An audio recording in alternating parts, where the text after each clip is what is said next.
Well, the government's position on this yellow card thing is generally that only fines 10% of the people who've been injured. So, in other words, if 10,000 people report they've got a bad hernia, that means, per the yellow card system, that there's 100,000 people who've got a bad hernia.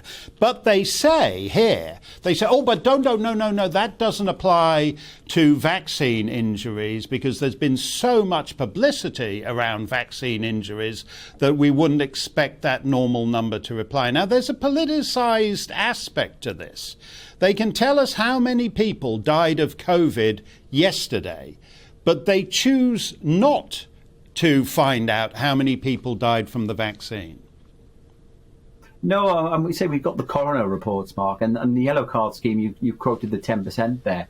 If you go on the yellow card scheme website and look at it, there's about 171,000 reports related to the Pfizer vaccine, about 245,000 reports linked to the AstraZeneca vaccine, about 39,000 reports linked to the Moderna vaccine, and then those are people who've kind of had adverse reactions. And then on top of those figures, then obviously some individuals have more than kind of one reaction. But just totting the three numbers up together there, you're getting close on 500,000 people. So if it was 10%, you're talking 5 million people. Even if it was only, if it was only 50, if it was 50%, Mark, you're still talking a significant number of people there. And I think your previous contribute there, talking about vaccine injuries, we do know, overall there's been close on 140 million vaccine doses issued, and it is rare overall. But as you've pointed out quite rightly there, for a family, it was about a year's anniversary now from Lisa Shaw's husband, who's one of the more prominent